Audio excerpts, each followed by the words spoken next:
حضرت عمر رضی اللہ تعالیٰ عنہ قائد خلافت ہے. بیت المقدس کا محاصرہ کیا گیا، فصیل بڑی اونچی، شہر اندر سے سیلف سفیشینٹ، حملے کا راستہ کوئی نہیں، محاصرہ طول کھینچ رہا ہے لیکن ان کے پاس رسد بھی موجود ہے، پانی بھی موجود ہے، وہ دروازے بند کر کے بیٹھے ہوئے. بالآخر اللہ تعالیٰ کی مشیت کا ظہور کیسے ہوا؟ ان کے کچھ علماء آئے فصیل پر، کہا دیکھو مسلمانوں، تم قیامت تک بھی یہاں پڑے رہو گے محاصرہ کر کے، ہمارا یہ شہر فتح نہیں ہوگا. ہاں ایک درویش بادشاہ کے ہاتھوں یہ شہر فتح ہونا ہے، لیکن تمہارے اندر ہمیں وہ نظر نہیں آ رہا.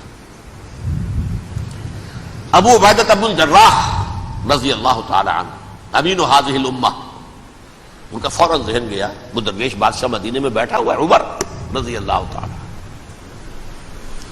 اب ایک اور عمر بھی ہے جو قندھار میں بیٹھا ہے، نقشہ وہی ہے، سادگی کی حد تک نقشہ وہی، بالکل وہی، اپنی آنکھوں سے دیکھا ہے وہی سادگی.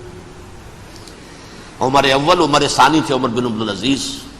اب ایک اللہ کے فضل سے اللہ تعالیٰ ایدہ اللہ بنصرتہ، اللہ تعالیٰ ان کی نصرت فرمائے، دشمنوں کو ان کے مقابلے میں نیست و نابود کرے. انہوں نے ریکویسٹ بھیج دی کہ حضور تشریف لائیے، یہ شہر فتح ہو جائے گا. وہ ہے سفر تاریخی، اتنا طویل سفر، تقریباً 700 میل، ایک اونٹ، ایک خادم، ایک منزل پہ امیر المومنین اوپر بیٹھے، خادم آگے چل رہا ہے، اگلی منزل پہ خادم اوپر بیٹھا ہے، امیر المومنین آگے جا رہے ہیں. اور جب پہنچے ہیں تو وہ باری تھی خادم کی. انہوں نے ہاتھ جوڑ دیا، حضور خدا کے لیے تم کیا کہیں گے لوگ، وہ میرا برا حال کر دیں گے، تمہیں شرم نہیں آئی؟ امیر المومنین پیدل آگے چل رہے ہیں نکیل پکڑ کر، اور تم بیٹھے ہو اوپر براجمان ہو. حضرت عمر فرمایا الدور دورک، نہیں باری تمہاری ہے، بیٹھ. اس حال میں پہنچے. اور پھر یہ کہ ابو عبیدہ بن الجراح آئے ہیں، استقبال کیا ہے تو دیکھا ہے اس حال میں چلے آ رہے ہیں. عمر نکیل پکڑے ہوئے چلے آ رہے ہیں، اور کہتے ہیں کہ کہیں کیچڑ ویچڑ تھا، جوتے خراب ہو گئے تھے، وہ بھی اتار کے ہاتھ میں پکڑے ہوئے، کپڑے تو تھے ہی پھٹے ہوئے. انہوں نے کہا کہ حضرت ابو عبیدہ نے، دیکھیے یہ بڑا متمدن ملک ہے، بڑا مہذب علاقہ ہے، یہ آپ ذرا حلیہ اپنا دوست فرما لیں تب جا کے پیش ہم آپ کو کریں گے. آپ نے فرمایا نحن قوم اعزنا اللہ بالاسلام، ہم وہ قوم ہیں جنہیں اللہ نے عزت دی ہے اسلام کے ذریعے سے، کپڑوں کے ذریعے سے نہیں، دولت کے ذریعے سے نہیں. اسی حال میں گئے ہیں. اوپر سے انہوں نے کھڑے ہو کر نشانیاں دیکھی ہیں، اپنی کتابیں کھولی، ہاں یہ وہی ہے. اچھا لو جی سرنڈر، شہر تمہارے ہاتھ میں. خون کا ایک قطرہ نہیں بہا اور بیت المقدس فتح ہو گیا. لیکن اس وقت حضرت عمر نے ایک نرمی یہ کی کہ یہودیوں کے لیے بھی اسے اوپن سٹی قرار دے دیا. یہ احسان عظیم حضرت عمر کا. اس سے پہلے یہودی آ ہی نہیں سکتا تھا، داخل ہی نہیں ہو سکتا تھا، وہاں وہ آ کر وزٹ نہیں کر سکتا تھا، زیارت نہیں کر سکتا تھا اپنے مقدس مقامات کی. حضرت عمر نے یوں سمجھیے کہ تقریباً 550 برس کے بعد ان کے لیے راستہ کھولا ہے کہ ہاں تم آ سکتے ہو، زیارت کر سکتے ہو.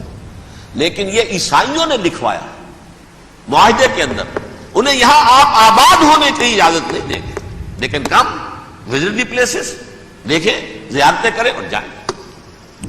یہ معاہدہ حضرت عمر کا ہے رضی اللہ تعالیٰ، جو پھر خلافت راشدہ کے بعد بنو امیہ نے بھی اس کو آرڈر کیا، بنو عباس نے کیا. پھر جو ہمارے یہ ترکوں میں اندر خلافت آئی تو ترک خلفاء نے بھی اس معاہدے کی پوری پابندی کی. فلسطین میں آ سکتے ہیں یہودی، صرف زائرین کی حیثیت سے، وہاں آباد نہیں ہو سکتے.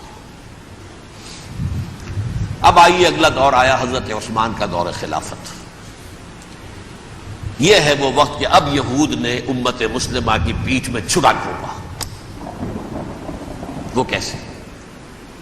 ایک یہودی عبداللہ ابن سبا اسلام کا لبادہ اوڑھ کر آ گیا،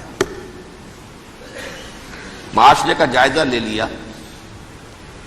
ان میں بنو ہاشم اور بنو امیہ میں جو پرانی کشاکش تھی اس کے کچھ نہ کچھ جراثیم باقی ہیں. اگر ان کو ذرا بھڑکا دے تو مسلمانوں میں انتشار پیدا ہو جائے.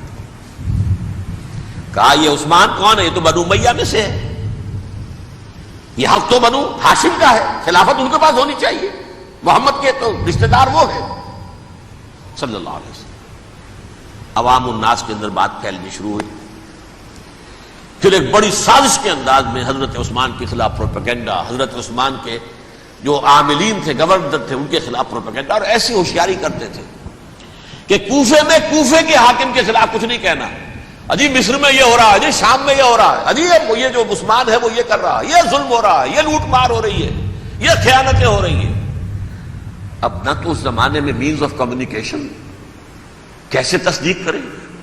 افواہیں تو آپ آج کراچی کے اندر شروع ہو جائے تو پتہ نہیں چل سکتا کسی کو کہ کیا اس میں صداقت ہے کیا جھوٹ ہے، اور بری بات جو ہے فطرت انسانی کی کمزوری ہے وہ فوراً قبول کرتا ہے، کسی کے بارے میں اچھی بات ماننے کو تیار نہیں ہوتا لیکن بری بات تو فوراً تیار ہے۔ بہرحال یہ فتنہ انہوں نے اٹھایا، حضرت علی کی الوہیت کا فتنہ اٹھایا، حضرت عثمان کے خلاف الفتنۃ الکبریٰ برپا کیا، حضرت عثمان شہید ہوئے، اس کے بعد 5 برس تک مسلمان ایک دوسرے کی گردنیں کاٹتے رہے، باہمی خانہ جنگی ہوئی، امت کو وہ زخم لگایا ہے جو آج تک جس سے خون رس رہا ہے۔ یہ شیعان عثمان اور شیعان علی تھے جو بعد میں پھر سنی اور شیعہ ہو، اور آج تک فتنہ کس نے جگایا؟ ایک عبداللہ ابن سبا یہودی اور اس کے کارندے، شیطان کا ایجنٹ، اور انسانوں میں سے بھی اس کے جو بھی حواریین تھے اور شیطانوں کے اندر سے بھی تھے، انہوں نے بھی اس آگ کو بھڑکایا۔ یہ آپ سوچ لیجئے کہ یہ کس نے وہ زخم لگایا؟ یہودی۔ اگلا دور آیا، خلافت راشدہ ختم ہوئی، بنو امیہ کا بھی دور کافی گزر گیا۔ طارق ابن زیاد 712 عیسوی میں حملہ کرتے ہیں اسپین پر۔ اسپین اس وقت عیسائیت کا بہت بڑا گڑھ، بڑے کٹر ترین عیسائی جو ہے وہ اسپین میں تھے، لہذا یہودیوں کی وہاں بہت پٹائی ہوتی تھی، بہت پٹائی ہوتی، یہ میں بتا چکا ہوں، دشمنی تھی ان کی تو چلی آ رہی تھی عیسائیوں کے ہاتھوں یہودیوں کی، وہ تو سن 300 عیسوی سے ایمپرر کانسٹنٹائن کے بعد سے شروع ہو گئی تھی۔ اس حوالے سے یہودیوں نے اس وقت چالاکی یہ برتی، کچھ راستے واسطے بتائے، کچھ مدد کی طارق ابن زیاد کی۔ طارق ابن زیاد نے انہیں اپنا محسن سمجھا، ہسپانیہ فتح ہو گیا تو یہودی چونکہ محسنین کی فہرست میں آ چکے تھے، انہیں بہت اقتدار نصیب ہوا، بڑی سپورٹ مسلمانوں نے دی۔ ان کے بڑے بڑے علماء جو اسی دور کے اندر پیدا ہوئے، بڑے بڑے تھنکرز ان کے اسی دور میں پیدا ہوئے۔ بن گوریون جو کہ ایک وزیر اعظم تھا اسرائیل کا، اس نے یہ لکھا اپنی کتاب میں، مسلم Spain was the golden era of our diaspora. وہ ڈائسپورا جو 70 عیسوی سے شروع ہوا تھا اور 1917 عیسوی تک جاری رہا ہے، اس میں سے گولڈن ایرا ہمارا جو تھا وہ مسلم اسپین تھا، ہسپانیہ میں بیٹھ کر ہم نے عیش کیے۔ لیکن وہاں سے انہوں نے اور جو کچھ کیا، یہ تو داستان کے جو بہت سے گوشے ہیں، لیکن میں جس اسٹریٹ لائن میں چل رہا ہوں اس کے اعتبار سے ایک بات سمجھ لیجیے، وہاں بیٹھ کر انہوں نے اب عیسائیت کی پیٹھ میں چھرا گھونپا، پروٹیسٹنٹ مذہب پیدا کیا، تقسیم کر دیا، جیسے شیعہ سنی کی تقسیم، عبداللہ ابن سبا، رومن کیتھولک اور پروٹیسٹنٹ کی تقسیم، یہودی علماء۔ ہوتا کیا تھا؟ ہسپانیہ کی یونیورسٹیاں ہیں، کارڈووا میں ہے، ٹولیڈو میں ہے، گریناڈا میں ہے، غرناطہ، قرطبہ، تولیتلا، اور وہاں آتے تھے لوگ، فرانس سے چلے آ رہے ہیں نوجوان پڑھنے کے لیے، جرمنی سے چلے آ رہے ہیں، اٹلی سے چلے آ رہے ہیں، 3 ہی ملک قریب ترین پڑھتے ہیں سینٹرل جو یورپ کے ہیں۔ یہاں پر جو ہے وہ اسلام جو نور پھیلا رہا تھا اس سے بھی مستفیض ہوئے، جہالت کے جو ہے پردے ان کے وہ چھٹے، اس کے ساتھ ہی وہ یہودی وہاں ان کے اندر جو جراثیم داخل کر رہے تھے وہ اس عیسائیت کے خلاف بغاوت تھے جو اس وقت دنیا میں